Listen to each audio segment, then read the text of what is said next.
శ్రీ నమ శ్రీకృష్ణాయ నమ శ్రీ లక్ష్మీ నృసింహాయ నమ శ్రీ పరకాల యతీంద్ర మహాదేశికాయ నమ. యూట్యూబ్ అభిమానులకు, ప్రేక్షకులకు, మిత్రులకు శుభోదయం. మీరందరూ బాగున్నారా? అందరూ బాగుండాలని కోరుతూ చాలా కాలం తర్వాత మళ్ళీ ఒక వీడియో పెట్టడం జరుగుతుంది. ఈరోజు వీడియో ప్రారంభించడానికి ఒక చిన్న కారణం ఉంది. ఏమిటంటే, ఈ మధ్య నాకు కొన్ని ఫోన్లు వచ్చాయి. ఒక 2 నెలల నుంచి గురుగారు, ఈ రాశి వాళ్ళకి ఇలా జరుగుతుందంట, అలా జరుగుతుందంట, ఈ శాంతులు చేసుకోవాలంట, లేకపోతే ఏదో అయిపోతుందంట అని చెప్తున్నప్పుడు ఆ వీడియోలు చూసిన తర్వాత ఈ వీడియో పెట్టడం జరుగుతుంది. ఈరోజు ఈ విషయం ఏమిటంటే, జ్యోతిష్యులపై నమ్మకం పోవడానికి కారణం ఏమిటి అనంటే, ఫలానా రాశి వాళ్ళు ఫలానా నెలలో ఫలానా తేదీల్లో మీకు పెద్ద గండం ఉంది, మీరు ఈ పరిహారం తప్పనిసరిగా చేసుకోవాలి, లేని పక్షంలో ఏమో జరిగిపోతుంది. టైటిల్ కూడా అట్లానే ఉంటుంది. అది ఫలానా రాశి వాళ్ళు ఫలానా నెలలో ఫలానా తేదీల్లో మీకు ఇన్ని కోట్లు ఒక స్త్రీ ద్వారా వస్తాయి. ఎందుకు? స్త్రీలకు డబ్బులు ఎక్కువైనాయా మీకు ఇవ్వడానికి? కాదు కదా. ఈ పరిహారం చేసుకోండి, మళ్ళీ చేసుకుంటేనే డబ్బులు వస్తాయి, లేకపోతే లేదు. ఈ పేరు గల వ్యక్తి ఈ తేదీల్లో మిమ్మల్ని మోసం చేయడానికి ప్రయత్నిస్తున్నారు, జాగ్రత్త పడండి. ఈ నెలలో ఈ తేదీల్లో ఈ రకమైన పరిహారాలు చేసుకోండి, కోటీశ్వరులు అవుతారు. ఇటువంటి వీడియోలు హిందీలోను తెలుగులోను చాలా చూశాను. ఆ తర్వాత ఇవన్నీ చూసిన తర్వాత నేను ఈ వీడియో పెట్టడం జరుగుతుంది. పెద్దలు, అనుభవజ్ఞులు, పండితులు నన్ను అన్యదా భావించకండి. ఎందుకంటే మనం చెప్పే జ్యోతిష్య విషయాల్లో కొంతైనా వాళ్ళకి సరిపడేటట్లు చెప్పాలి. ఒక రాశిని బట్టి ఆ విధంగా ఎలా చెప్తున్నారో నాకైతే అర్థం కావడం లేదు. ఎందుకంటే 40 సంవత్సరాలుగా నేను కూడా జ్యోతిష్యం చూస్తున్నాను. సడన్గా ఒక గ్రహం మారంగానే వాళ్ళకి సడన్గా ఎటువంటి డబ్బులు కానీ ఎటువంటివి రావు. దాని విషయము మహర్దశల్లో కానీ ఎక్కడన్నా ఉంటే వస్తాయి తప్ప, గ్రహం మారంగానే ఇటువంటి ఫలితాలు వస్తాయని మాత్రం నాకు నమ్మకం లేదు. ఒకే రాశిలో పుట్టిన వాళ్ళు కొన్ని లక్షల మంది ఉంటారు. అందరికీ అలా జరగటం సరిపోదు. దానివల్ల వీడియోలు చూసినటువంటి ప్రేక్షకులు నిరుత్సాహపడి మనల్ని తిట్టుకుంటారు, హేళన చేస్తారు, జ్యోతిష్యం పైన నమ్మకం కోల్పోతారు. ఒక రాశిలో పుట్టిన ప్రతి వ్యక్తికి అలాగే జరగాలని ఉండదు. ఒక రాశిలో 3 నక్షత్రాలు ఉంటాయి. వీటి ఫలితం వేరే వస్తుంది. పుట్టిన సమయాన్ని బట్టి లగ్నం మారుతుంది. పుట్టిన తేదీని బట్టి గ్రహస్థితులు, దశలు, అంతర్దశలు, విదశలు అన్నీ కూడా మారిపోతాయి.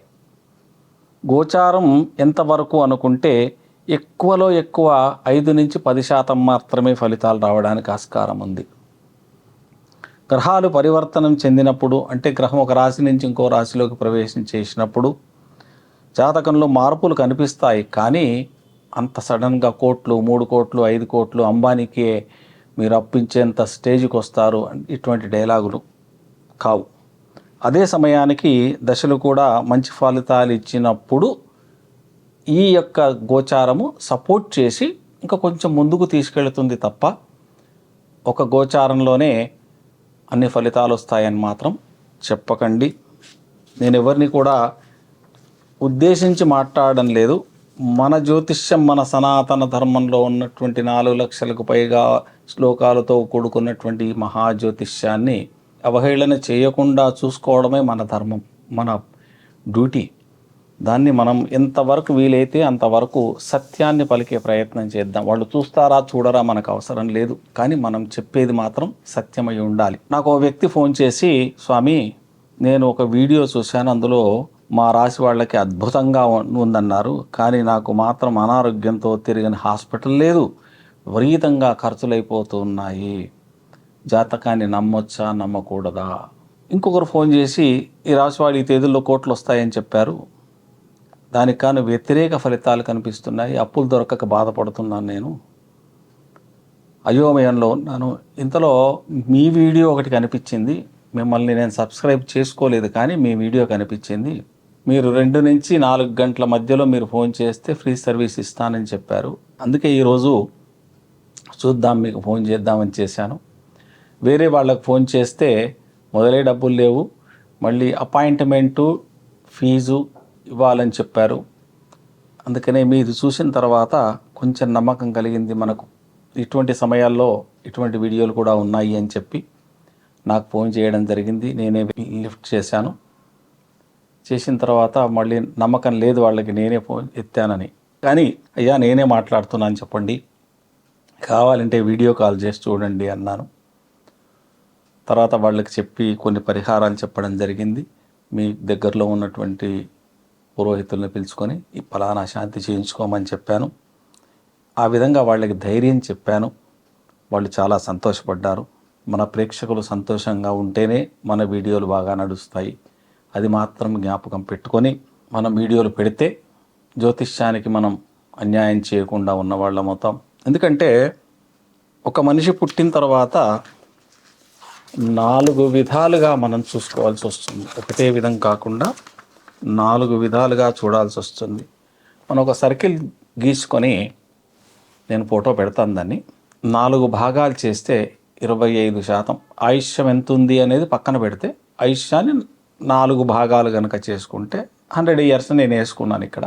అంటే 25% అంటే 25 ఏళ్ల వరకు వ్యక్తిగత జాతకం. అంటే వాడు పోయిన జన్మలో చేసుకున్నటువంటి బేరీజు ప్రకారంగా బ్యాలెన్స్ జీవితాన్ని గడపడానికి, వాడికి అయితే అప్పులు ఉన్నాయో తీర్చడానికి, వాడు ఎవరికైతే సేవ చేయాలో చేయడానికి వాడు వ్యక్తిగత జాతకాన్ని తీసుకొని వస్తాడు. 25 ఏళ్ళు పెళ్లి వరకు అయిపోతుంది.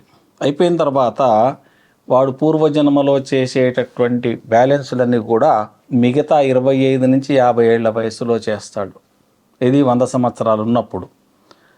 పూర్వజన్మంలో ఎవరికైనా పాపం చేశాడా, దాని పరిహారం చేసుకోవడానికి వస్తాడు. పుణ్యం చేశాడా, ఇంకా కొంచెం పుణ్యం సంపాదించుకోవడానికి చేస్తాడు. తర్వాత మిగతా 25 సంవత్సరాలు అంటే 3వ భాగంలో, ఆయుష్లో 3వ భాగంలో స్వయంకృత అపరాధం.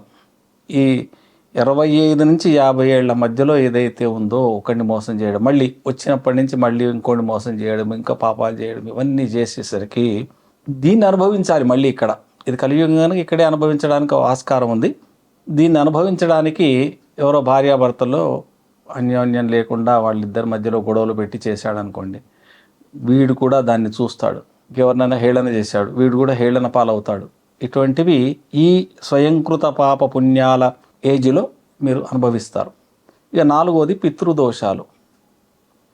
ఇక్కడ పూర్వజన్మ కృతం పాపం అని ఏదైతే 25 నుంచి 50 ఏళ్ల మధ్యలో నీవు చేసినటువంటి తల్లిదండ్రులకు సేవ చేసావా చేయలేదా, సోదర సోదరీమణులకు సేవ చేసావా చేయలేదా, ఇవన్నీ కూడా నీకు లాస్ట్ మూమెంట్లో నీకు కనిపిస్తుంటాయి. నేను మా నాన్నకు ఈ విధంగా కష్టపెట్టాను కనుక నాకు ఈ కష్టాలు వస్తున్నాయి, మా అమ్మని ఈ విధంగా కష్టపెట్టాను కనుక నాకు ఈ కష్టాలు నేను చూస్తున్నాను అని వాడు కూడా అటువంటి పరిస్థితులు ఏర్పడి వాడి యొక్క క్షోభను అనుభవించి పశ్చాత్తాపం చెందుతూ వాడు మళ్ళీ వాడి యొక్క శరీరాన్ని వదిలిపెట్టడం జరుగుతుంది.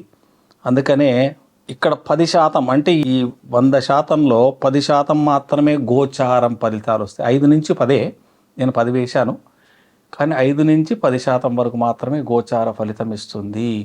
అంతకన్నా ఎక్కువ లేదు. నేను మీకు ఫోటో పెడతాను, మీరు దాన్ని ఒకసారి బాగా చూసుకోండి. ఏం చెప్పాడు? పూర్వజన్మ కృతం పాపం రోగరూపేణ పీడితే రోగాలు వస్తాయి. పూర్వజన్మ కృతం పాపం రాజ్యరూపేణ పీడితే రాజ్యం, ఉద్యోగం ఇటువంటి దాంట్లో చూపిస్తుంది.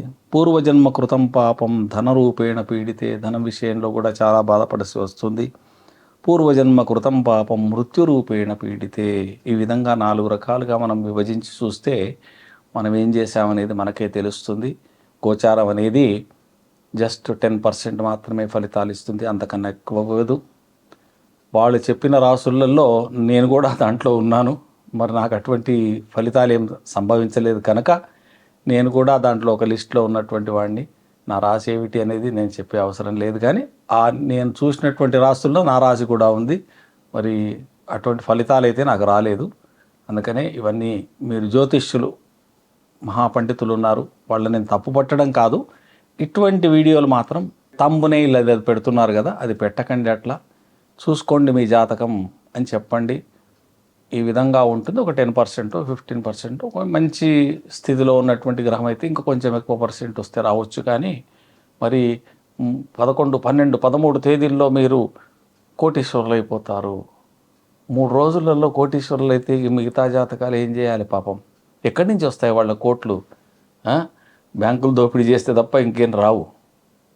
అందుకని దయచేసి ఇటువంటి వీడియోలు పెట్టొద్దని పండితులకు, ఇటువంటి వీడియోలు చూసి ప్రేక్షకులు ఎవరైతే ఉన్నారో అభిమానులు వాళ్ళంతా అంత ఈజీగా తీసుకొని